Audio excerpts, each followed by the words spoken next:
Molina, se a gente olha para o outro lado da moeda, o Verstappen mesmo falou recentemente sobre um incidente com o Russell na Espanha. A quem não lembra, né, teve ali um arranca-rabo entre os dois, ele dá um chega para lá no Russell e é punido, um resultado que impacta o campeonato, né, uma vez que ele perdeu ali terreno num GP da Espanha que, em condições normais de temperatura e pressão, ele pontuaria mais do que pontuou, por óbvio. E, enfim, tem gente agora vendo a matemática da temporada com 2 pontos só de gap entre o Norris e o Verstappen, colocando um pouco na conta daquilo. Você não acha que é muito e se esse tipo de análise ou de provocação, até pegando o gancho do superchat do Marcos Farley aqui, ele diz exatamente isso. Claro que não existe se, mas a cabeça quente do Verstappen na Espanha custou o campeonato para ele, hein? O Verstappen falou sobre isso, como eu disse, mas afirmou que a grande questão, apesar de ter admitido o erro, foi a queda de desempenho mesmo da Red Bull na parte intermediária do campeonato. Como é que você vê essa questão Espanha e o aspecto técnico mesmo da equipe taurina nessa briga por título aí do Verstappen, Molina? Bom, primeiro vamos falar da postura normal do Verstappen, que é encarar corrida a corrida. Ele já declarou várias vezes, a gente nota que ele tenta otimizar, desculpa, cada final de semana. Então, o pensamento dele com 4 títulos não é assim, vou ganhar mais um título. Ele já falou que não quer quebrar recordes, nada. Agora, a personalidade dele, para ele, está acima de qualquer coisa. Aquele arranca-rabo com o Russell foi para colocar um ponto. Tá? É uma disputa pessoal, vamos dizer assim, o maior desafeto dele dentro do grid. Eles têm uma relação cordial muito corporativa, mas na realidade um não gosta do outro, isso é fato. Tá? Agora, tudo bem, bateu, roda, tá. Naquele próprio Verstappen não achava que seria capaz de disputar o título. Por quê? Porque a Red Bull se perdeu tecnicamente. A saída do Adrian Newey foi muito significativa para a perda de caminho do departamento técnico da Red Bull, que teve que se reconstruir de uma maneira que talvez nenhuma outra equipe tenha que ter feito. O Adrian Newey é extremamente centralizador. Ele quer passar pelo desenvolvimento de todos os subsistemas do carro.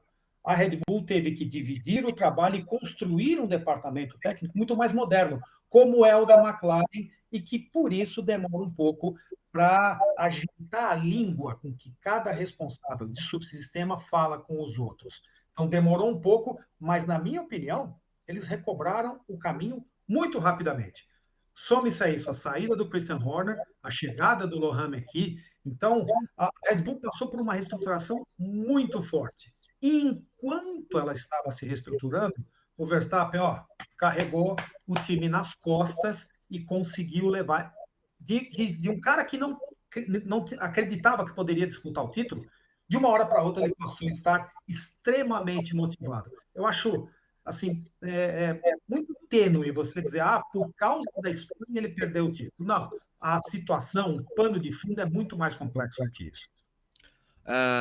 Assim, no frigir dos ovos, se você faz uma análise matemática, o negócio pesa.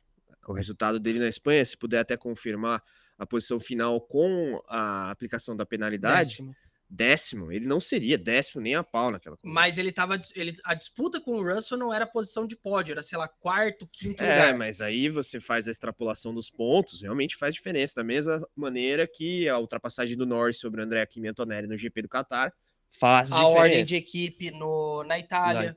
É que a ordem de equipe, tudo bem, não foi com o Verstappen, mas ele ganhou 3 pontos ali que fizeram a diferença. É que a ordem de equipe também, mas é um outro debate, porque é algo controlado internamente. Sim. O Verstappen e Russell era um controle mental do Verstappen contra um rival. O Molina fez aqui a análise sempre no ponto, e no caso de McLaren contra Mercedes, Norris contra Andrea Kimi Antonelli no GP do Qatar, também são equipes rivais até. Tudo bem, tem o compartilhamento da unidade de potência, mas acho que é unânime que o Helmut Marko perdeu o tom a falar o que falou do Andrea Kimi Antonelli depois do Qatar.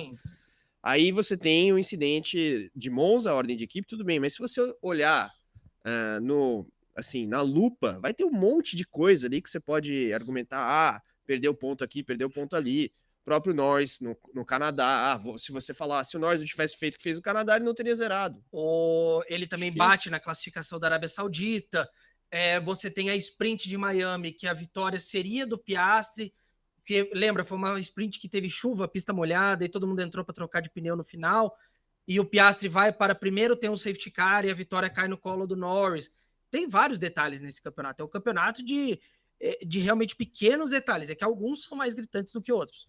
Agora, o aspecto técnico, eu trouxe ele no combo da pergunta que remete ao GP da Espanha, pelo rolo com o Russell, Isa, porque não dá para você dissociar a campanha do Verstappen com o fato de que em um bom momento da temporada o carro não era suficientemente bom para combater uma McLaren e para ele ficar 2 pontos aquém do campeão. Sim, mas eu acho que a Baita gente temporada. precisa... Sim, porém, a gente precisa fazer um disclaimer importante. Se não tem a desclassificação, não seriam 2 pontos de diferença no final. A de Vegas, né? Exatamente. Aquilo ali foi muito impactante e muito decisivo para que essa diferença fosse só 2 pontos. A gente precisa trazer isso, né? Que, de fato, jogou o Verstappen de volta de uma forma gritante para a briga, porque eles saíram zerados, né? As duas McLaren saíram zerados de Las Vegas, enquanto o Verstappen ganhou a corrida. Então, isso fez muita diferença para que essa margem fosse mínima no final. Mas, de fato, assim, um campeonato brilhante do Verstappen também.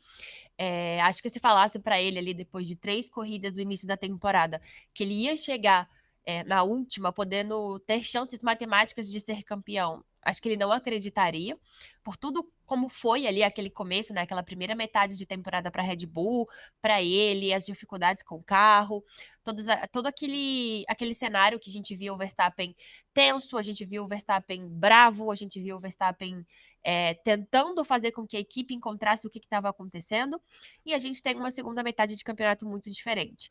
E assim, tava todo mundo pontuando aqui, né? Se.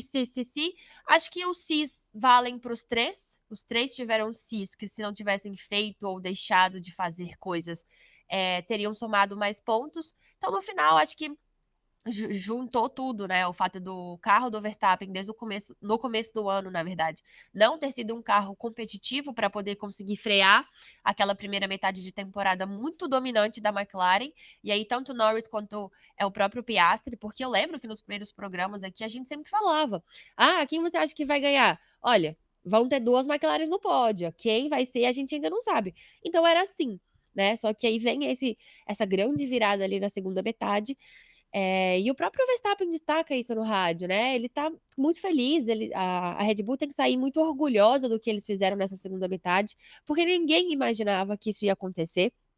Então, mais um bom campeonato do Verstappen. Não foi campeão, mas assim, ele trouxe essa reviravolta, ele trouxe essa emoção num campeonato que a gente achou que não teria um terceiro postulante, né? A gente sempre falava que ele estava correndo por fora. Então, um ano bom para o Max, um ano bem interessante, diga-se de passagem, mas realmente ele estava correndo por fora, né? Ele teve essa ajuda ali da desclassificação que acabou colocando ele um pouco mais dentro da briga do que ele realmente estaria se tudo tivesse acontecido de forma normal em Las Vegas. Molina, temos aqui, seguinte situação final de campeonato. 423 pontos para o Norris, 421 para o Max Verstappen. Geralmente as pesquisas eleitorais trazem uma margem de erro de 2 pontos percentuais. Temos aí 2 pontos, literalmente. Para quem acredita nelas, né? Para quem acredita nelas. Agora, para você, vamos brincar aqui com a margem de erro. Coloquemos aí um empate técnico entre Norris e Verstappen. Quem foi o melhor piloto da temporada 2025? Enquanto a gente está discutindo, continuei assistindo a F1 TV aqui e vi o pódio. E você viu o Lando Norris desconcertado, o Piastri absolutamente mortificado, quando ele foi abraçado pela Siska Norris, a mãe do Norris. Cara, o rosto dele apagou. E ali no pódio, o Max Verstappen com aquela cara absolutamente lívida. Esse papo, parabéns, equipe, nós fizemos o máximo. Esquece, meu amigo. Nenhum desses dois está satisfeito com a situação. Fizemos um bom trabalho. Esquece, cara. Eles não vão conseguir dormir hoje à noite. Aliás, nenhum dos 3. Um vai virar a noite festejando e os outros 2 se remoendo. Eu tenho certeza disso. O Max Verstappen sabe que foi o melhor piloto da temporada. De longe, em termos de velocidade pura, em termos de carregar um carro aquém dos seus concorrentes nas costas e em termos de estar o tempo todo buscando a otimização do conjunto. Era sempre a mesma coisa. Chegava no TL1, o carro não vinha bem, uma série de problemas, principalmente de altura do carro em relação ao solo. Nós podemos ver claramente nos TL1 e 2, agora, de Abu Dhabi, que o carro vinha dançando e não conseguia a aderência que ele precisa, tá? Que é pouca. É um cara que tem uma tocada muito precisa, mas que depende demais do carro estar do jeito dele para carregar a velocidade para dentro da curva. Então, nesse contexto, eu acho que se o Verstappen tivesse vestido de laranja, o campeonato teria terminado muito tempo atrás, mas muito mesmo. Seja o companheiro dele, o Norris ou o Piastri. Então, para mim, não tem dúvida de quem foi o melhor do ano. Fique ligado porque a Mint trouxe novamente a promoção do cashback. Você que ainda não investiu na Mint, basta você investir a partir de R$ 150 em qualquer criptoativo e a Mint te devolve R$ 50 em Bitcoin. É isso aí, você investe a primeira vez, utiliza o cupom MOTOR50 na hora que você estiver fazendo o seu cadastro ali com os seus dados e investe R$ 150 em criptomoedas. Assim que você fizer esse investimento, até o 5º dia útil do mês seguinte você vai receber os R$ 50 em Bitcoin. É isso aí, Mint, a plataforma cripto do BTG Pactual. O atual cenário de incerteza global em função do tarifaço e das guerras permite seguir investindo em criptos com segurança? Sim. Em um cenário global mais tenso, com conflitos armados de larga escala, disputas comerciais e sanções econômicas, o investimento em cripto segue fazendo sentido. É um sistema aberto, global e resistente à censura, o que torna a tecnologia uma ferramenta essencial para superar essa dinâmica geopolítica atual.